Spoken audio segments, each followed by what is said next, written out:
हमारे प्रधानमंत्री जी ने आके बोला कि आप आत्मनिर्भर बनिए। आत्मनिर्भर का मतलब क्या होता है शायद वो खुद ही नहीं जानते हैं।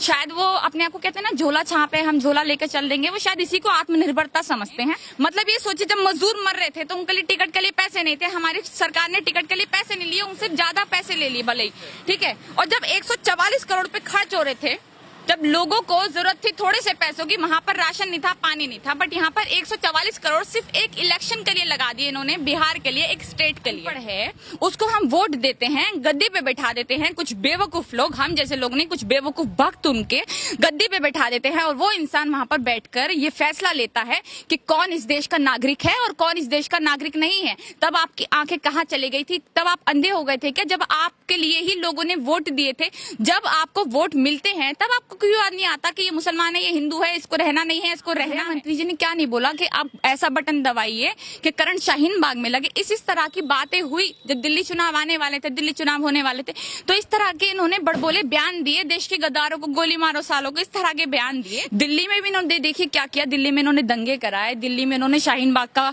बटन वाला खेल खेला, लोगों को, लड़कियों को पता नहीं क्या क्या बोला, उसके बाद कई लोगों को जेल में डाल दिया। तो दिल्ली में भी यही हुआ, और दिल्ली के बाद इन्होंने देखिए बयान कैसे कैसे लेकर के मेरा सवाल है आपसे कि अभी जो वर्चुअल रैली जो हुई है भाजपा की, हमारे गृह मंत्री अमित शाह उसमें कह रहे हैं कि अब जमाना लालटेन का नहीं है, दिया का नहीं है, अब एलईडी से विकास होगा। उसको लेकर के सबसे पहले आप क्या कहना चाहेंगे? इन्होंने जैसे हमारा देश का विकास किया हुआ है, वैसे मुझे लगता है एलईडी से ही हमारा भारत का और विकास करने वाले हैं।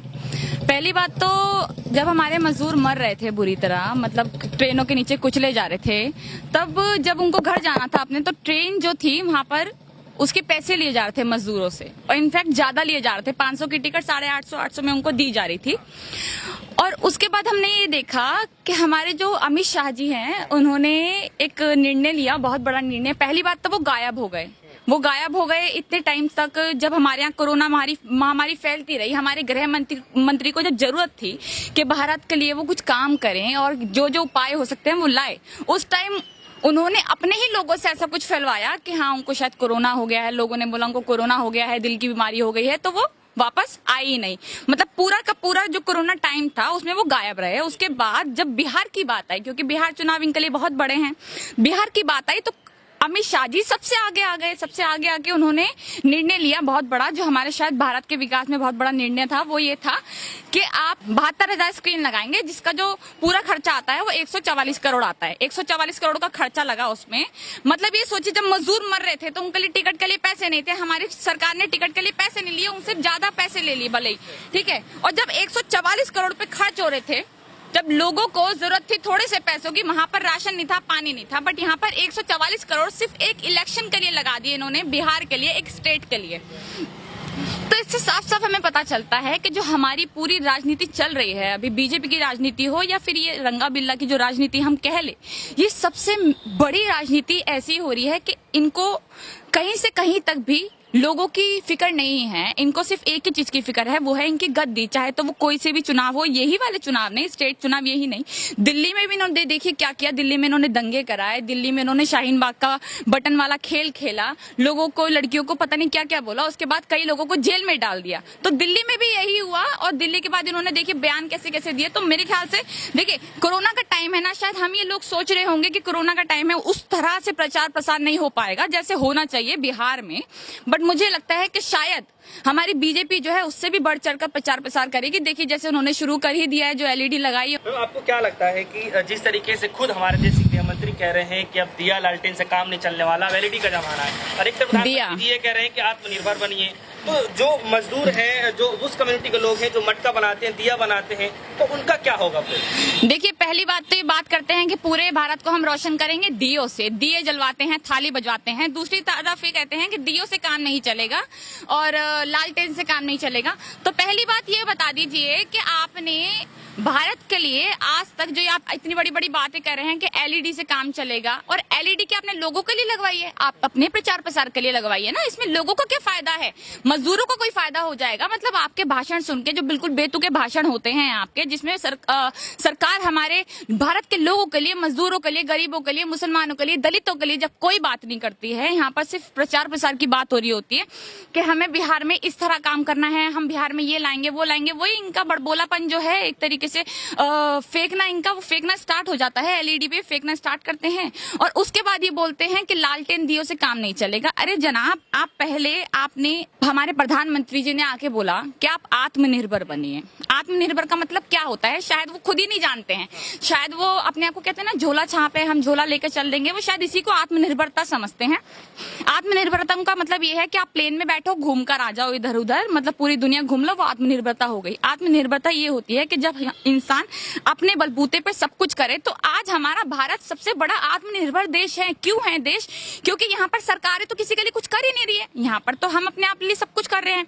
मजदूरों के लिए एनजीओ करने में लगे हुए हैं लोग अपने दिए, देखिए अभी जो दिए विए की जलाने की बात हुई, लोगों का काम धंधा थोड़ा सा, जो बेचारे गरीब थे उनके दिए बिक गए, ठीक है, तो उन्होंने वो खुद बनाए ना, सरकार तो उनको दिए देकर नहीं गई थी, वो लोगों ने खुद बनाए, उससे थोड़ी सी बिक्री हो गई, वो भी एक दिन के लिए। मतलब इनका सारी जो चीजें है वो राजनीति पे ही आके अटकती है।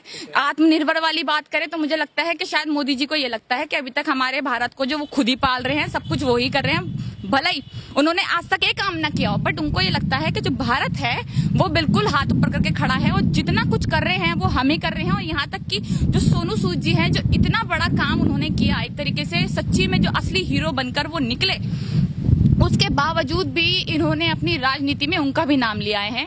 वहां पर महाराष्ट्र में कुछ चल रहा है और यहाँ पे बीजेपी का कुछ चल रहा है कि कठपुतली है, इसलिए कर रहा है, उसलिए कर रहा है। मतलब हर चीज को राजनीति में लाना, वो इंसान बिना राजनीति के किसी चीज में घुसकर इतना काम कर रहे हैं लोगों के लिए, मजदूरों के लिए। इनफैक्ट कई हजार, मतलब 15-20 हजार लोगों को अपने घर पहुंचा चुके हैं। हम उनकी अच्छाई पे बात नहीं करेंगे, यहाँ पर भी हम इसी पे बात करेंगे कि भाई देखो क्या कहते हैं, वो तो राजनीति का हिस्सा है, वो इनका हिस्सा है, उनका हिस्सा है। तो मुझे लगता है कि राजनीति का जो है वो बहुत गंदा स्तर आ चुका है। और इसी तरह से अगर बिहार चुनाव की स्टार्टिंग इस तरह से हो गई, जो एलईडी उन्होंने 144 करोड़ रुपए खर्च करे हैं, तो मुझे लगता है कि जितना भी पीएम रिलीफ फंड है, जितना भी इन्होंने बटोरा है, अपनी जेब में डाला है, उसको सारा ये बिहार चुनाव पे यूज करेंगे। जो 20 लाख करोड़ रुपए का जो फंड की बात कर रहे हैं, अभी तक कहीं सुनने में आया नहीं, किसी को मिला है अभी तक। ये बात कर रहे हैं पैरों पे खड़े होना, तो क्या अभी तक हम सरकार के पैरों पे खड़े थे क्या? बीजेपी ने अभी तक हमें खड़ा कर रखा था।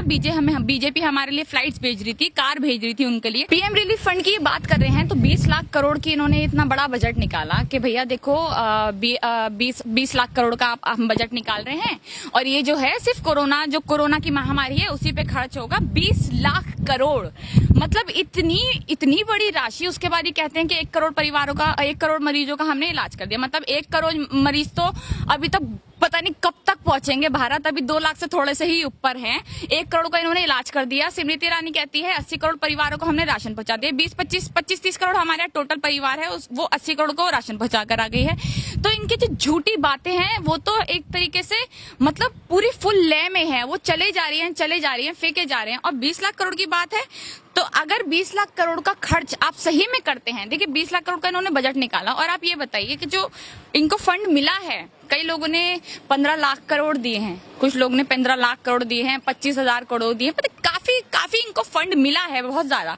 पर इन्होंने खर्च कहाँ किया? वो आप 500 रुपए की टिकट 800 रुपए में देते हैं मजदूरों को, क्योंकि आप कहते हैं कि भैया हमारे पास खुद ही पैसा नहीं है, हम कहाँ से देंगे, हमारे पास तो खुद पैसा नहीं है। सारी सरकारें हाथ खड़ा कर चुकी है, हमारे पास तो पैसा है नहीं और ये लोग हैं, इनको हम पहुंचा रहे हैं। मतलब देखिए ये क्या है, ये सरकार ऐसी है कि मजबूरी का फायदा उठाना जानती है, क्योंकि वो मजबूर है। आज उनसे शायद आप 500 नहीं, आज उनसे आप 2000 भी मांगोगे तो वो घर जाने के लिए इतने मजबूर है, वो देंगे।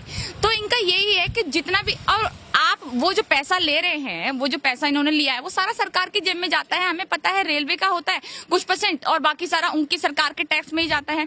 तो ये हर जगह से बटोरने में लगे हुए हैं पैसे और सब कुछ एक ही चीज पे आकर टकता है, वो है इनकी राजनीति और वो है स्टेट चुनाव बिहार के।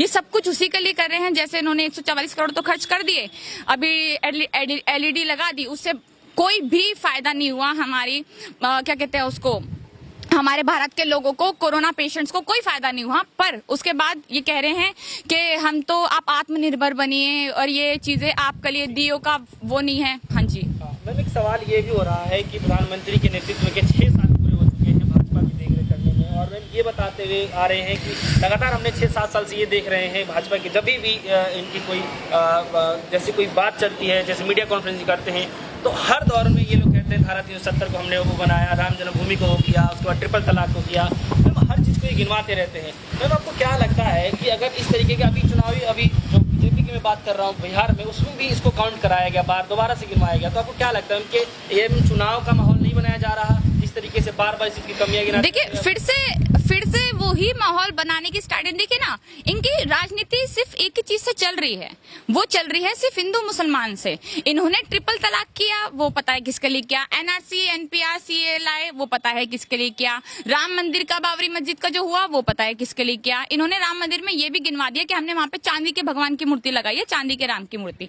तो पहली बात तो हमारे भारत को ये समझना पड़ेगा कि जो राम मंदिर का फैसला आया था वो कोई बीजेपी का फैसला नहीं था, वो सुप्रीम कोर्ट का फैसला था, वो हमारे संविधान की वजह से आया है, ना कि इस बीजेपी की वजह से। पर बीजेपी ने पूरा इस पे खेल कर राम मंदिर करके 2020 में बनना था ना राम मंदिर, कहाँ गया वो राम मंदिर? इन्होंने कई सालों से बोल रखा है हम राम मंदिर बनवाएंगे, 2 ईंटों की दीवार खड़ी है वहां पर, उसके अलावा कोई काम ही नहीं हो रहा है। मंदिर बनने में कितना टाइम लगता है? आप इतनी ऊंची मूर्ति बनवा सकते हैं, स्टैचू ऑफ यूनिटी बना सकते हैं, आपको राम मंदिर क्यों? क्योंकि इनको पता है कि जैसे जैसे टाइम निकलेगा हमें उसी के ऊपर चुनाव लड़ना है। अब देखिए 2024 तक ही बोलेंगे भैया कोरोना महामारी थी, उसमें बना नहीं पाए हम राम मंदिर, 2024 में फिर से राम मंदिर को ले आएंगे। एनआरसी सीए का मुद्दा लेकर अगर हम आ गए, एनआरसी सीए का मुद्दा जो था वो पूरा का पूरा, मतलब एक इंसान को हम वोट देते हैं जो कुछ भी नहीं है, एक अनपढ़ है, उसको हम वोट देते हैं, गद्दी पे बैठा देते हैं, कुछ बेवकूफ लोग, हम जैसे लोग नहीं, कुछ बेवकूफ भक्त उनके गद्दी पे बैठा देते हैं, और वो इंसान वहां पर बैठकर ये फैसला लेता है कि कौन इस देश का नागरिक है और कौन इस देश का नागरिक नहीं है। तब आपकी आंखें कहाँ चली गई थी? तब आप अंधे हो गए थे क्या? जब आपके लिए ही लोगों ने वोट दिए थे, जब आपको वोट मिलते हैं तब आपको क्यों याद नहीं आता कि ये मुसलमान है, ये हिंदू है, इसको रहना नहीं है, इसको रहना है? मतलब आप ये देखिए कि हमारे यहाँ भारत में उन्होंने बोला कि सब है, जो एनआरसी पे इन्होंने सीए का पूरा जो मुद्दा लेकर आए हैं, उन्होंने बोला कि इसमें सिर्फ मुसलमानों की नागरिकता नहीं जाएगी, इसमें तो हिंदू भी है। तो हमारे जो गृह मंत्री है, उन्होंने इतनी बड़ी सभा में जब जाकर ये बात कही कि खासकर मेरे हिंदू भाई, वहां पर कहीं से कहीं तक मुस्लिम का नाम नहीं था, कहीं से कहीं तक भी। उसके बाद भी ये कहते हैं, देखिए उसके बाद फिर इन्होंने क्या बोला कि आप जो हम दूसरी पार्टियां हैं वो लोगों को गलत फैला रही है, गलत इंफॉर्मेशन दे रही है, जबकि ऐसा नहीं है, इसमें सब बराबर है। सब बराबर होते तो आप नाम लेते, वहां पे आपने नाम नहीं लिया। उसके बाद अगर ठीक है सब बराबर भी है, तो शाहीन बाग में जो लोग बैठे उनमें तो बहुत लोग हिंदू भी थे, हम भी लोग गए थे, मैं भी मुस्लिम नहीं हूँ, मैं भी नॉन मुस्लिम हूँ, तो लोग वहां पर गए थे, तो आपने उनको क्या क्या नाम नहीं दिया? उनके लिए आप गृह मंत्री जी ने क्या नहीं बोला कि आप ऐसा बटन दबाइए कि करंट शाहीन बाग में लगे? इस तरह की बातें हुई जब दिल्ली चुनाव आने वाले थे, दिल्ली चुनाव होने वाले थे, तो इस तरह के इन्होंने बड़बोले बयान दिए, देश के गद्दारों को गोली मारो सालों को, इस तरह के बयान दिए। तो ये राजनीति का सिर्फ एक ही स्तर बना देते हैं एंड टाइम पे आके।